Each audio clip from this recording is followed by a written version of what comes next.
Hello प्यारे बच्चों, नमस्कार। स्वागत है आपका एक बार फिर से हमारे learning platform physics with Pranay पर। आज की इस वीडियो में हम डिस्कस करने वाले हैं mathematical analysis of projectile motion, जो कि इस topic that is projectile motion के न्यूमेरिकल प्रॉब्लम्स को सॉल्व करने के दौरान काफ़ी इंपॉर्टेंट रोल प्ले करता है, क्योंकि इसमें हम वो सारे चीज़ें जो है कवर करेंगे जो कि न्यूमेरिकल प्रॉब्लम्स में डायरेक्टली पूछी जाती है। जैसे इस पर्टिकुलर प्रोजेक्टाइल मोशन का जो टाइम ऑफ फ्लाइट है वो क्या है, इस प्रोजेक्टाइल मोशन का मैक्सिमम हाइट या हॉरिजॉन्टल रेंज क्या है, ये सारी चीज़ें हम डिस्कस करेंगे। लेकिन इन्हें सॉल्व करने या इन्हें निकालने से पहले, इन्हें डिराइव करने से पहले हमें ये जानना ज़रूरी है कि ये जो प्रोजेक्टाइल मोशन का पूरा ओवरऑल ट्रैजेक्टरी होती है वो कैसे जो है वर्क करती है, या फिर एक्स एक्सिस के along that is horizontal axis के अलोंग और वर्टिकल एक्सिस के अलोंग जो ये पूरा का पूरा ओवरऑल मोशन होता है वो कैसे होता है। क्योंकि प्रोजेक्टाइल मोशन जो है वो एक 2 डायमेंशनल मोशन है, और उस 2 डायमेंशनल मोशन में जो ऑब्जेक्ट है या जो प्रोजेक्टाइल है वो दोनों तरह से मूव करता है, दैट इज एक्स एक्सिस के अलोंग भी मूव करता है और वाई एक्सिस के अलोंग भी मूव करता है। तो वो दोनों चीज़ें जो हैं वो हम अलग अलग सेपरेटली देखेंगे कि एक्स एक्सिस के अलोंग मोशन कैसे होगी, वाई एक्सिस के अलोंग मोशन कैसे होगी। इससे रिलेटेड जितने भी टर्म्स हैं उन्हें हम डिस्कस करेंगे, और उसके बाद ये दोनों जो अलग अलग मोशन को सेपरेटली हम स्टडी करेंगे उन्हें फिर कंबाइन करके जोड़ के जब हम देखेंगे तो उसके बाद हमें ओवरऑल पूरे प्रोजेक्टाइल का जो इक्वेशन होता है वो हमें ऑब्टेन होगा। उससे हमें पूरा ओवरऑल पूरे जो प्रोजेक्टाइल मोशन का नेचर है वो पता चलेगा कि इसकी ट्रैजेक्टरी जो है, यानी प्रोजेक्टाइल का जो पूरा पाथ है वो पैराबोलिक क्यों होता है। तो ये सारी चीज़ें हम इंट्यूटिवली जो है अच्छे से समझने की कोशिश करेंगे। So without any further ado let's begin today's session. तो सबसे पहले हम ये समझते हैं, इसे ग्राफिकली या इसे विजुअली समझने की कोशिश करते हैं। तो उसके लिए हम जो है 2 एक्सिस लेंगे, क्योंकि ऑब्वियसली प्रोजेक्टाइल मोशन एक 2 डायमेंशनल मोशन है तो हमें 2 एक्सिस की ज़रूरत होगी। वर्टिकल एक्सिस जो है इसके अलोंग हम जो प्रोजेक्टाइल हाइट ऑब्टेन कर रहा है, ग्राउंड से कितना ऊंचा जा रहा है, उसे हम रिप्रेजेंट कर रहे हैं, दैट इज हाइट एच से, वाई एक्सिस या फिर वर्टिकल एक्सिस के अलोंग। उसी प्रकार से जो horizontal axis that is x axis है उसके अलोंग जो ये हॉरिजॉन्टल डिस्टेंस कवर कर रहा है, मींस अपने ओरिजिनल जो पोजीशन जहां से उसे थ्रो किया गया है वहां से वो कितनी दूर जा रहा है हॉरिजॉन्टली, वो रिप्रेजेंट करेगा। और ये जो मैक्सिमम जहां पर जाके ये गिरेगा फिर से वापस ग्राउंड पर, वहां से इसकी इनिशियल पोजीशन से जो डिस्टेंस होगी उसे हम हॉरिजॉन्टल रेंज बोलेंगे, जो कि हम आगे डिस्कस करेंगे आज की इस वीडियो में। तो ये सारी चीज़ें हो गई, दैट इज वर्टिकल एक्सिस या वाई एक्सिस पे हम हाइट को रिप्रेजेंट कर रहे हैं, और x axis that is horizontal axis के अलोंग हम उसके रेंज को या फिर हॉरिजॉन्टल डिस्टेंस को जो है वो रिप्रेजेंट कर रहे हैं। और ये रेड कलर से जो आपको दिख रहा है रिप्रेजेंट किया हुआ, ये इसका एक्चुअल ट्रैजेक्टरी है या इसका ओवरऑल पाथ है। अब यहाँ पे कुछ इंपॉर्टेंट चीज़ें जो हैं या इंपॉर्टेंट टर्म्स हैं उन्हें हम देख लेते हैं। सबसे पहले प्रोजेक्टाइल, जैसे आपने यदि पिछली वीडियो देखी होगी तो उसमें मैंने बताया था कि कोई भी प्रोजेक्टाइल मोशन जो होता है उसमें किसी ऑब्जेक्ट को एक सर्टेन एंगल पर थ्रो किया जाता है विद रिस्पेक्ट टू हॉरिजॉन्टल। तो यहाँ पे जो एंगल से हमने थ्रो किया है वो है थीटा, जो हमने मान लिया, और इनिशियल वेलोसिटी भी उसे कुछ देनी होती है। सो वो इनिशियल वेलोसिटी जो है वो है u। सो अगर इस इनिशियल वेलोसिटी u को हम इसके रेक्टेंगुलर कंपोनेंट्स में तोड़ेंगे, सो हॉरिजॉन्टल कंपोनेंट जो हो जाएगा वो हो जाएगा u cos थीटा, और जो वर्टिकल कंपोनेंट है वो हो जाएगा u sin थीटा। इसके अलावा जो इनिशियल पोजीशन है दैट इज रेफरेंस पॉइंट जिसे हम कह रहे हैं, वहां पे ऑब्वियसली जो इसके एक्स और वाई एक्सिस के अलोंग जो कोऑर्डिनेट्स होंगे या पोजीशंस होंगे, that is initial position along x x naught या x zero, and initial position along y axis that is y naught, ये दोनों जीरो होंगे ऑब्वियसली। और टाइम जो है वो भी यहाँ से हम चूंकि मोशन को स्टडी करना शुरू कर रहे हैं तो इसलिए time t will also be equal to 0। तो ये चीज़ें हो गई। अब यहाँ पे एक और इम्पॉर्टेंट चीज़ हमें ध्यान में रखनी है, वो ये है कि यहाँ पे एक्सेलरेशन जो रोल प्ले कर रहा है, या फिर अगर हम बात करें कि फोर्स जो इस प्रोजेक्टाइल मोशन के दौरान एक्ट करता है, वो केवल और केवल अर्थ की ग्रेविटी होती है।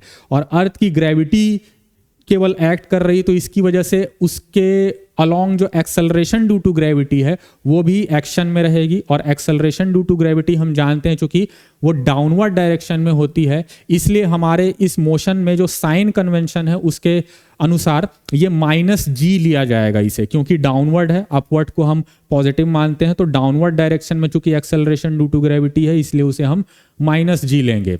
सो ये होगा। और साथ में एक और इंपॉर्टेंट चीज ये कि जो एक्सेलरेशन है वो चूंकि केवल और केवल वाई एक्सिस के अलोंग है, चूंकि वो वर्टिकली डाउनवर्ड है यानी वाई एक्सिस के अलोंग है, इसी वजह से जो वेलोसिटी में चेंज आएगा वो केवल और केवल वाई कंपोनेंट जो है इस वेलोसिटी का, इस प्रोजेक्टाइल मोशन के वेलोसिटी जो है उसमें जो वाई कंपोनेंट है केवल उसमें चेंज आएगा, एक्स कंपोनेंट में चेंज नहीं आएगा, क्योंकि हॉरिजॉन्टल डायरेक्शन में कोई भी एक्सेलरेशन एक्ट नहीं कर रहा है, क्योंकि बाकी सारी चीजें जैसे एयर रेजिस्टेंस या अर्थ का रोटेशन, अर्थ का कर्वेचर, ये सारी चीजें हम इसे नेग्लेक्ट कर रहे हैं जो हमने पिछली वीडियो में ऑलरेडी डिस्कस कर रखा है। सो इस वजह से हॉरिजॉन्टल एक्सिस के अलोंग जो उसका कंपोनेंट है that is you cos theta वो कांस्टेंट रहेगा थ्रू आउट द मोशन।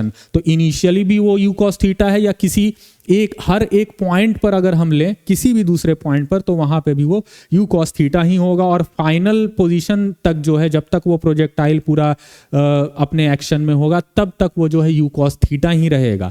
लेकिन जो वर्टिकल कंपोनेंट है that is you sine theta वो इनिशियली यू साइन थीटा है, लेकिन चूंकि जैसे जैसे वो ऑब्जेक्ट ऊपर जाएगा तो वर्टिकल डायरेक्शन में जो एक्सेलरेशन ड्यू टू ग्रेविटी है या अर्थ की ग्रेविटेशनल फोर्स है वो उसे लगातार नीचे पुल करेगी, खींचेगी उसे, जिस वजह से जो यू साइन थीटा की वैल्यू है वो घटती जाएगी और मैक्सिमम हाइट पहुंचने के समय उस इंस्टेंट पे उसका जो वर्टिकल कंपोनेंट है that is you sine theta वो जीरो हो जाएगा। हालांकि ये पूरा through out the motion you sine theta नहीं होगा, चूंकि एंगल भी चेंज हो रहा है, तो इस वजह से यू साइन थीटा की वैल्यू धीरे धीरे घटती जाएगी और यहां पर आके वो जीरो हो जाएगी। और फिर नेक्स्ट हाफ में यानी मैक्सिमम हाइट से पोजीशन बी जो कि फाइनल पोजीशन है वहां तक पहुंचने के दौरान फिर से इसका जो वर्टिकल कंपोनेंट है वो धीरे धीरे फिर से इंक्रीज होगा और पॉइंट बी पर आके वापस वो जो है यू साइन थीटा हो जाएगा फाइनल पोजीशन पर आके। सो इनिशियल हाफ में, फर्स्ट हाफ में यू साइन थीटा से वो घट के जीरो होगा, फिर जीरो से इंक्रीज होके वापस वो यू साइन थीटा होगा, लेकिन जो हॉरिजॉन्टल कंपोनेंट है that is you cos theta वो कांस्टेंट रहेगा, क्योंकि उस डायरेक्शन के अलोंग कोई भी एक्सेलरेशन एक्ट नहीं कर रहा है, और एक्सेलरेशन जब होता है तभी वेलोसिटी में चेंज आता है, अदरवाइज वेलोसिटी कांस्टेंट रहता है। इसके अलावा दो चीजें जो हमने ऑलरेडी डिस्कस कर ली है, जो हम आगे अभी कैलकुलेट करेंगे या उन्हें डिराइव करेंगे उनके फॉर्मूलाज, वो हैं मैक्सिमम हाइट। तो मैक्सिमम हाइट जैसे अभी हमने ऑलरेडी डिस्कस कर लिया कि मैक्सिमम हाइट पर आने के बाद जो वाई कंपोनेंट है वेलोसिटी का वो जीरो हो जाएगा, दैट इज वाई डायरेक्शन में कोई भी वेलोसिटी इस पॉइंट पर नहीं होगी, और पूरा ओवरऑल वेलोसिटी इस पॉइंट पर जो होगी वो केवल और केवल उसके x component that is you cos theta के वजह से ही होगी, साइन थीटा वाला कंपोनेंट यहाँ पर नहीं होगा। और ये चीज जो है हमें ध्यान रखनी है कि मैक्सिमम हाइट जो है उस मैक्सिमम हाइट पर जो अगर हमें कैलकुलेट करना है मैक्सिमम हाइट, तो वहां पर हमें वर्टिकल कंपोनेंट जो है उसे जीरो लेना होगा, तो वहीं से जो है हमें हाइट जो है ऑब्टेन होगा। और इवन जो टाइम ऑफ फ्लाइट है वो भी हम कैलकुलेट कर पाएंगे, वो भी हम आगे देखेंगे। और साथ में जो रेंज है हॉरिजॉन्टल रेंज वो भी हम कैलकुलेट करेंगे, जो हम देख सकते हैं पॉइंट ओ से लेके पॉइंट बी तक जो इस प्रोजेक्टाइल मोशन का मैक्सिमम हॉरिजॉन्टल रेंज होगी। साथ में हॉरिजॉन्टल रेंज जो है वो किस कंडीशन में मैक्सिमम हो सकती है, मींस ये किस कंडीशन में मैक्सिमम होगी वो डिपेंड करेगी एंगल थीटा पर, तो वो भी हम देखेंगे कि कैसे आएगा वो मैक्सिमम। और इस चीज़ का जो है यूज़ किया जाता है रियल लाइफ में, जैसे जैवलिन थ्रोस के दौरान जितने भी जैवलिन थ्रोवर्स होते हैं, जैसे हमारे कंट्री के जो स्टार हैं नीरज चोपड़ा, इसके अलावा और भी कई सारे जैवलिन थ्रोवर्स हैं, उनका जो थ्रो करने का जो मोशन होता है वो भी प्रोजेक्टाइल होता है, तो वो ऐसी कोशिश करते हैं कि उस पर्टिकुलर एंगल पर ही जो है प्रोजेक्टाइल को रखें, उनकी कोशिश होती है ताकि मैक्सिमम जो है उन्हें रेंज मिल सके, और साथ में उन्हें एफर्ट तो लगाना ही पड़ता है ऑब्वियसली, तो इस चीज़ की उन्हें ट्रेनिंग दी जाती है। तो ये सारी चीज़ें हम डिस्कस करेंगे। तो आइए सबसे पहले हम डिस्कस करते हैं मोशन अलोंग हॉरिजॉन्टल डायरेक्शन, यानी एक्स एक्सिस के अलोंग जो मोशन है उसे हम कंसिडर करते हैं। तो चूंकि ये एक यूनिफॉर्म एक्सेलरेशन का केस है, इस वजह से ही हमें जो यूनिफॉर्मली एक्सेलरेटेड मोशन के अंतर्गत तीन इक्वेशंस होते हैं उनके मदद से जो है हम इसके पाथ को या इसके पोजीशन को, ये सारी चीज़ें हैं उनके बीच में रिलेशन इस्टेब्लिश करेंगे, जिनमें पहला जो इक्वेशन होता है वो होता है v equals you plus A T, second equation is s equals U T plus half A T square, and third equation is v square equals u square plus 2as। तो इनमें से जो सेकेंड इक्वेशन है उसका हम use करेंगे। सो x axis के along यदि हम इसे कंसिडर करते हैं तो s equals U T plus half A T square में जो s है वो डिस्प्लेसमेंट होता है, लेकिन हम यहाँ पे पोजीशन वाइज बात कर रहे हैं, तो इसलिए अगर किसी भी एक पॉइंट पर इन जनरल जो पोजीशन है वो यदि पोजीशन x है तो final minus initial position, initial तो ऑब्वियसली हमने x इक्वल टू 0 लिया है, सो x माइनस x 0 हो जाएगा और इधर हो जाएगा you T plus half A T square, that is u का x कंपोनेंट इंटू t जो है उस पोजीशन x पर पहुंचने के दौरान उसका कितना समय लगेगा वो है, और plus half into a x into T square, t again वही टाइम और ए एक्स हो गया x डायरेक्शन में एक्सेलरेशन जो है वो क्या है। अब चूंकि यहाँ पे x 0 इनिशियल पोजीशन जो है x एक्सिस के अलॉन्ग वो 0 थी और x एक्सिस के अलॉन्ग जो एक्सेलरेशन है वो भी हमने अभी डिस्कस किया कि वो भी 0 है, तो ये पूरा इक्वेशन अब कुछ इस प्रकार से बन जाएगा x minus 0 will be equal to u x जो है यानी x कंपोनेंट का जो x कंपोनेंट है जो वेलोसिटी का वो है u cos theta into T अब प्लस हाफ इंटू एक्सेलरेशन जो x डायरेक्शन में वो 0 है तो 0 इंटू टी स्क्वायर हो जाएगा। सो ये तो पूरा टर्म 0 हो गया और इधर भी केवल x बचा, so x will be equal to u cos theta into t. तो अब यहाँ से हमें टाइम t जो है इसका एक जनरल इक्वेशन मिल गया जो कि हो जाएगा x upon you cos theta. तो यदि इसका मतलब ये हुआ कि यदि हमें जो x पोजीशन है x एक्सिस के अलॉन्ग वो यदि पता है और इनिशियली कितने एंगल से थ्रो किया गया है वो पता है, तो उस पर्टिकुलर पोजीशन पर टाइम पहुंचने में कितना लगेगा वो हम इसके मदद से जो है कैलकुलेट कर सकते हैं। तो ये हमारा हो गया जो ये टाइम है उसका जनरल एक फॉर्मूला, जो कि हमने x एक्सिस के अलॉन्ग जो हॉरिजॉन्टल डायरेक्शन के अलॉन्ग है मोशन उसके मदद से हमने ये चीज़ की। अब इस चीज़ को हमें ध्यान में रखना है क्योंकि ये आगे जब ओवरऑल पूरा का पूरा हम इक्वेशन बनाएंगे तो उसमें जो है काम आएगा, पूरा ओवरऑल इक्वेशन जो कि x और y एक्सिस दोनों को मिलाकर हम बनाएंगे। अब हम बात करते हैं motion along vertical direction, y axis या वर्टिकल डायरेक्शन के अलोंग मोशन अब कैसे होगा। सेम इक्वेशन हम अप्लाई करेंगे लेकिन अब जहां जहां हमने x लिखा था वहां वहां y हो जाएगा। So it will become like this y minus Y 0, क्योंकि यहाँ पे फिर से हम डिस्प्लेसमेंट की बात कर रहे हैं तो final position minus initial position will be equal to U T, that is U Y into T plus half into A Y into T square, S equals U T plus half A T square. अब Y direction में जो initial position है वो 0 है, obviously फिर से ये 0 ही है। वाई डायरेक्शन में जो इनिशियल वेलोसिटी है वो u साइन थीटा है तो u i की जगह हम u साइन थीटा पुट करेंगे, और एक्सेलरेशन जो वाई डायरेक्शन में है वही ओवरऑल एक्सेलरेशन है जो कि है माइनस जी। तो ये सारी चीजें जो यदि हम पुट करेंगे तो ये पूरा इक्वेशन बन जाएगा y minus Y 0 will be equal to u sign theta into T plus half into minus G into T square. तो ये पूरा ओवरऑल इक्वेशन बन जाएगा। अब यदि हम इसे और पूरा फर्दर सिंप्लीफाई करके लिखें तो ये इक्वेशन कुछ इस प्रकार से बन जाएगा y equals u sine theta into t minus half g t square. So ये इक्वेशन जो है ये हमारा y एक्सिस के अलोंग जो है इक्वेशन हो गया। और अब इन दोनों इक्वेशंस जो हमने y एक्सिस के अलोंग ऑब्टेन किया और x एक्सिस के अलोंग ऑब्टेन किया, इन दोनों की मदद से अब ओवरऑल जो पूरा का पूरा इक्वेशन है इस प्रोजेक्टाइल का, that is equation of path of projectile overall जो है वो हम अब निकाल सकते हैं। तो फिर से हम इसी इक्वेशन को लिखेंगे जो अभी हमने लिखा था, that is y equals u sine theta into T.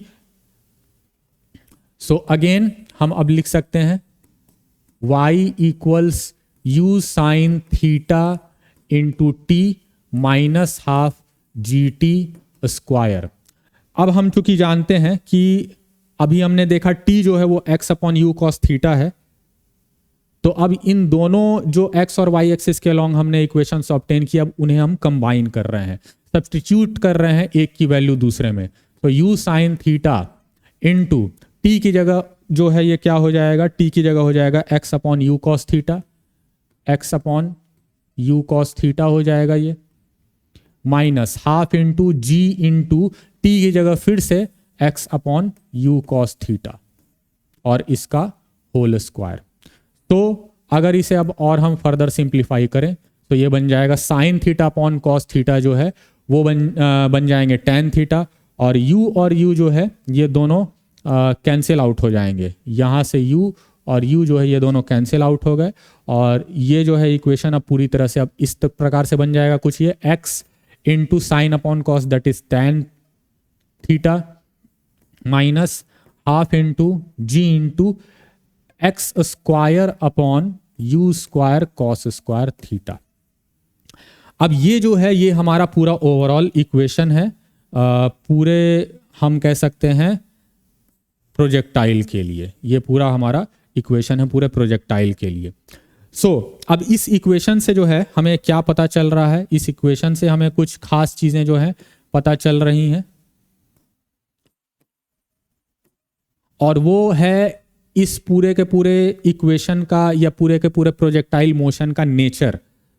और वो नेचर हमें कैसे पता चल रहा है, जो हमें इस तरह से पता चल रहा है कि y जो है वो x पर डिपेंडेंट है, और किस तरह से डिपेंडेंट है, या फिर y और x के बीच में जो रिलेशन है वो क्या है, वो रिलेशन है क्वाड्रेटिक इक्वेशन का रिलेशन।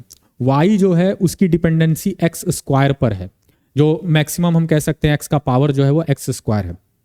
तो इससे हमें यह पता चल रहा है कि चूंकि y और x जो है y बराबर x स्क्वायर है, तो y बराबर x स्क्वायर जैसा कोई इक्वेशन जब होता है तो वो एक पैराबोला बनाता है। पैराबोला मींस अगर हम उसे मैथमेटिकल शेप के रूप में, ज्योमेट्रिकल शेप के रूप में यदि विजुअलाइज करें तो y इक्वल्स एक्स स्क्वायर जो है एक पैराबोला होता है, और वो पैराबोला जो है वो वर्टिकली y एक्सिस के अलोंग जो है अपवर्ड डायरेक्शन में डाइवर्ज करता है, यदि वो पॉजिटिव हो, मींस x के आगे जो है पॉजिटिव साइन हो तब।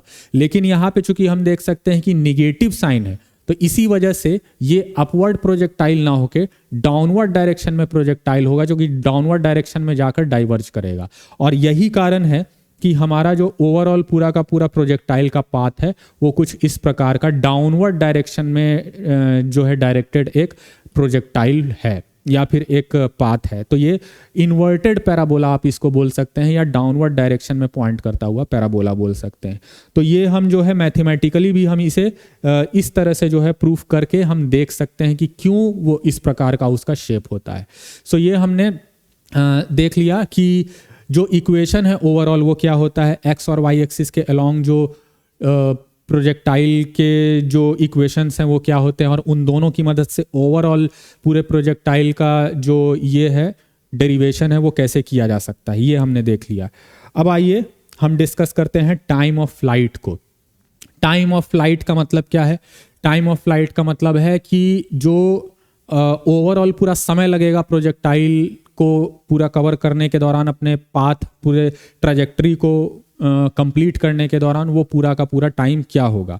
अब ये टाइम जैसे हमने स्टार्टिंग में ही डिस्कस किया कि ये टाइम जो है ये दो हाफ में इसे हम डिवाइड कर सकते हैं। मींस फर्स्ट हाफ जब वो नीचे से मैक्सिमम हाइट पर जा रहा है और फिर मैक्सिमम हाइट से ये नीचे आ रहा है, तो यदि हम आधा टाइम कैलकुलेट कर लें, यानी इनिशियली पोजीशन 0 से मैक्सिमम हाइट अटेन करने के दौरान वाला जो टाइम है वो यदि हम कैलकुलेट कर लें और फिर उसे ट्वाइस कर दें यानी डबल कर दें, तो हमें पूरा का पूरा टाइम ऑफ फ्लाइट मिल जाएगा। क्योंकि दोनों हाफ में टाइम्स जो हैं वो सेम है, तो उन्हें एक भी टाइम को कैलकुलेट करके हम उसे 2 से मल्टीप्लाई कर दें तो हमें हो जाएगा। और यही हम अप्रोच अब यहाँ पे रखेंगे। और इसके लिए हमें, चूंकि अभी हमने देखा कि मैक्सिमम हाइट जो है, मैक्सिमम हाइट पर पहुंचने के बाद वहां पर जो वेलोसिटी है वो 0 हो जाती है वाई डायरेक्शन में, तो इस चीज को हम यूज करेंगे। और इसके लिए हम जो फर्स्ट इक्वेशन होता है उसे यूज करेंगे। First equation for uniformly accelerated motion that is v equals u plus at होता है। तो टाइम ऑफ फ्लाइट के लिए हम ये कह सकते हैं मोशन अलोंग वाई एक्सिस जो है ये कुछ इस प्रकार से होगा। ये हो जाएगा हमारा v equals u plus A T, so U Y plus A Y into T. अब चूंकि वी वाई जो है यानी उस पोजीशन पर आकर, मैक्सिमम हाइट पर आकर, यहां पर हम इसे लिख लेते हैं axis at maximum height.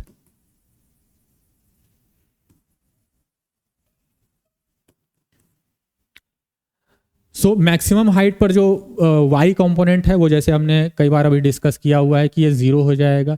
u y initial velocity जो y कंपोनेंट था वो u साइन थीटा है, plus g y A Y that is y component जो कि y कंपोनेंट के अलोंग ही एक अकेला एक्सेलरेशन है वो है माइनस जी, तो ये हो जाएगा minus G into T. So this will become G T, minus में जो है इसे यदि हम इधर ले आते हैं तो ये हो जाएगा G T equals u sine theta, और यदि हम g को इधर वापस भेज दें सो t will become u sign theta upon g। तो ये हमारा आधा टाइम निकला, इसे हम t हाफ से रिप्रेजेंट कर देते हैं मान लीजिए। तो t हाफ जो है वो हमारा हो गया u sign theta upon g। अब ऑब्वियसली अब काफी इजीली हम ये बता सकते हैं कि टोटल टाइम ऑफ फ्लाइट जो है वो क्या हो जाएगा। नाउ अब हम इसे जो है यहां से एक मान लीजिए हम लाइन ड्रॉ कर लेते हैं। अब हम कहते हैं कि hence total time of flight that is capital T जो है ये हो जाएगा 2 इंटू टी हाफ, आधे वाले टाइम का डबल, और ये हो जाएगा 2 into u sine theta upon g. So अब यहां से हमें टोटल टाइम ऑफ फ्लाइट जो है इसका इक्वेशन मिल गया 2u साइन थीटा अपॉन जी।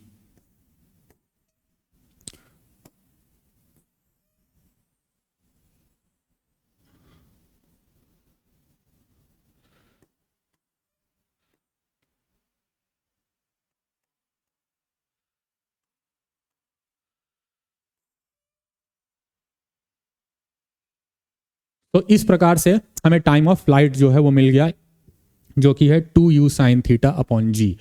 अब जो है अगला चीज जो है वो हम कैलकुलेट करते हैं maximum height of projectile.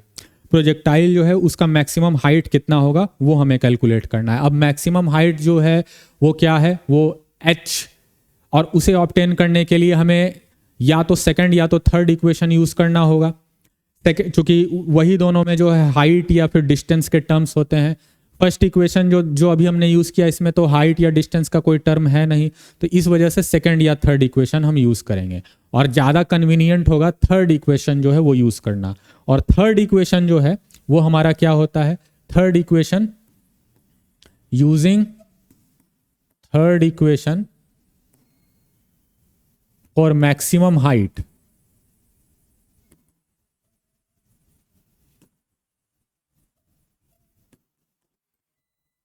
we have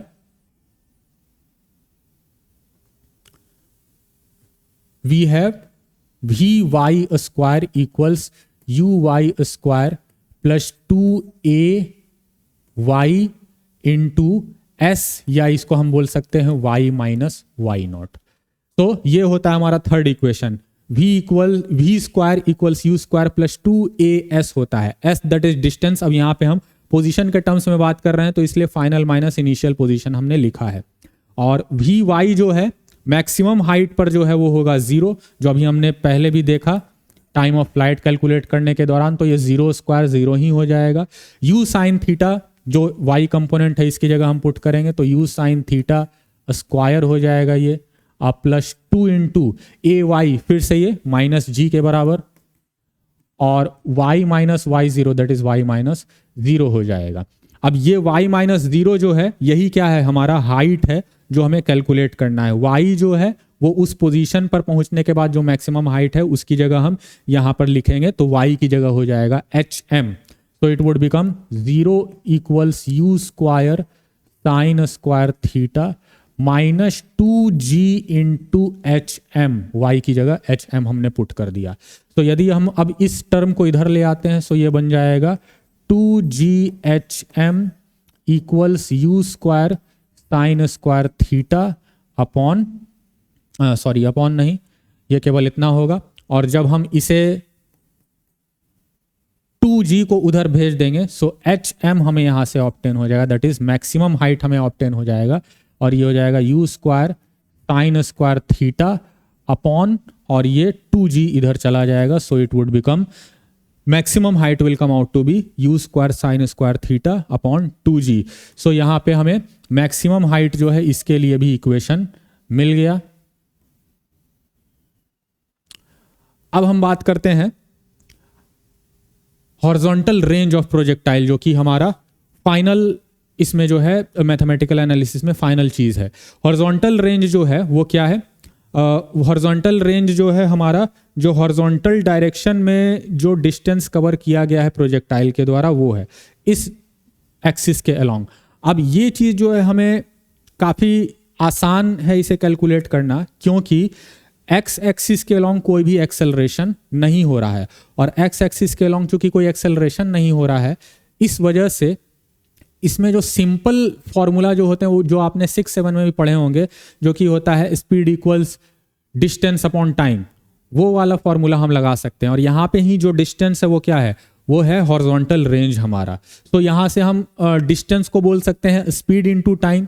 अब डिस्टेंस जो है यहाँ पे हॉरिजॉन्टल रेंज हो गया, स्पीड जो है वो हमारा जो हॉरिजॉन्टल एक्सिस के अलोंग जो स्पीड है that is you cos theta, जो कि थ्रू आउट द मोशन बिल्कुल कांस्टेंट है, वो हो गया you cos theta.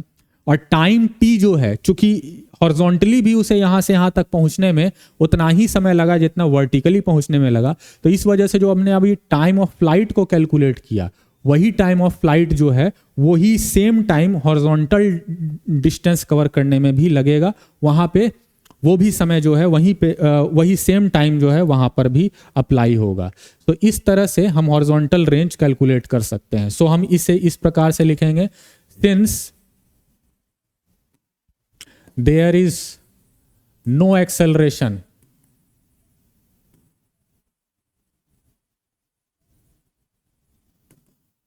along x axis या horizontal axis, so we can say that we can apply simple formula, that is distance equals a speed into time। और यहां पे distance जो है ये हमारा हॉरिजॉन्टल रेंज है, जिसे हम r से रिप्रेजेंट कर रहे हैं, कैपिटल R से। ये हो जाएगा speed into time, speed that is ux, और into time that is capital T, time of flight. तो horizontal range will become u cos theta x component, और इनटू टाइम ऑफ फ्लाइट जो है अभी हमने देखा था, टाइम ऑफ फ्लाइट जो था यानी total time 2u sin theta upon g। तो ये हो जाएगा हमारा 2u sin theta upon g।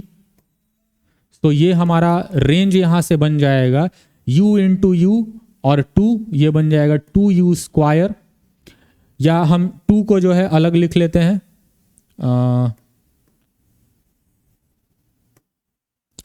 u square हम केवल अलग लिख लेते हैं, और 2 जो है उसे साइन थीटा कॉस थीटा के साथ लिख लेते हैं, sign theta into cos theta और divided by g।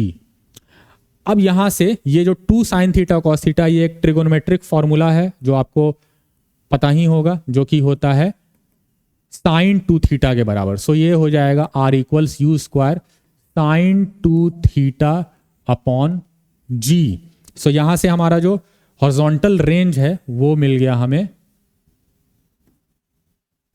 You square sine 2 theta upon g। अब ये जो है इसकी मदद से, ये तो इन जनरल हो गया किसी भी प्रोजेक्टाइल के लिए, लेकिन इसकी मदद से हमें एक बहुत इंपॉर्टेंट चीज पता चलती है, वो है कि किस केस में जो रेंज है वो मैक्सिमम होगा, इसे हम कैलकुलेट कर सकते हैं। तो मैक्सिमम रेंज यदि हम कैलकुलेट करना चाह रहे हैं, for range to be maximum, तो जैसा हमने डिस्कस किया था कि ये एंगल पर डिपेंड करेगा। और ये क्यों एंगल पर डिपेंड करेगा? क्योंकि आर की जो वैल्यू है वो कुछ इस प्रकार है, R equals u square sine 2 theta upon g है। तो u जो है वो कांस्टेंट है, क्योंकि एक कांस्टेंट वेलोसिटी से हम उसे थ्रो करते हैं। g की वैल्यू भी कांस्टेंट है। तो मिला जुला के अब किस चीज पर डिपेंड कर रहा है? साइन 2 थीटा, और साइन 2 थीटा जो है वो भी थीटा पर डिपेंड करेगा। तो मैक्सिमम रेंज जो है ये हमें तब ऑब्टेन होगा जब साइन 2 थीटा जो है ये मैक्सिमम होगा। और साइन 2 थीटा या साइन की जो मैक्सिमम वैल्यू होती है वो होती है 1। ये हम सभी जानते हैं। साइन 2 थीटा की जो मैक्सिमम वैल्यू होती है वो 1 होती है। और वो 1 कब होती है? वो होती है साइन 90 डिग्री पर। जब साइन 2 थीटा 1 होगा, जो मैक्सिमम वैल्यू है, तभी रेंज मैक्सिमम होगा। और 1 कब होगा? जब जो एंगल है ओवरऑल वो 90 डिग्री होगा। लेकिन यहाँ पे थीटा की जगह क्या है? 2 थीटा है। यहां से हमें मिलेगा कि 2 थीटा जो है ये 90 डिग्री होना चाहिए। अगर हमें चाहिए कि साइन 2 थीटा की वैल्यू मैक्सिमम दैट इज 1 हो, तो उसके लिए उसे 90 होना पड़ेगा, और 90 एंगल को होना पड़ेगा। और एंगल यहाँ पे 2 थीटा है, ना कि थीटा। यहां से हमें पता चल रहा है कि थीटा जो है ये 45 डिग्री होनी चाहिए। तो ये हमारा एक इंपॉर्टेंट कंक्लूजन है इसमें। यानी अगर हमें चाहिए कि रेंज मैक्सिमम हो, तो मैक्सिमम रेंज के लिए जो एंगल है वो थीटा 45 डिग्री होना पड़ेगा। और यही हम अभी डिस्कस कर रहे थे कि जैवलिन थ्रो या किसी भी ऐसे प्रोजेक्टाइल मोशन के दौरान जब हम चाहते हैं कि मैक्सिमम हमें रेंज मिले, मैक्सिमम दूरी तक जो है प्रोजेक्टाइल जाए, तो उसके लिए हमें जो प्रोजेक्टाइल है उसे एग्जैक्टली 45 डिग्री के एंगल पर फेंकना होगा, या उससे थोड़ा बहुत 19-20 होगा तब भी चलेगा। लेकिन एग्जैक्टली 45 डिग्री पर जो रेंज होती है वो मैक्सिमम होती है। और यही जो चीज़ है, इसकी ट्रेनिंग जो है ये दी जाती है एथलीट्स को, कि वो अपने आप को इस तरह से ट्रेन करें कि वो जो जैवलिन थ्रो कर रहे हैं उसे एग्जैक्टली 45 डिग्री पर फेंके, ताकि मैक्सिमम दूरी तक वो जाए। ये था mathematical analysis of projectile motion. उम्मीद है आपको आज का ये सेशन जो है वो काफ़ी इंफॉर्मेटिव लगा होगा, काफ़ी कुछ आपको इससे सीखने को मिला होगा। और जितने भी चीज़ें हैं जो हमने कवर कर ली हैं, हालांकि ये वीडियो काफ़ी लंबी हो गई है, तो अगली वीडियो में हम न्यूमेरिकल प्रॉब्लम्स जो हैं इससे रिलेटेड उसे डिस्कस करेंगे, ताकि इसे और बेहतर ढंग से जो है हम समझ पाएँ जितनी भी चीज़ें आज हमने सीखी हैं। तो मिलते हैं अगली वीडियो में, तब तक के लिए नमस्कार, जय हिंद, जय भारत।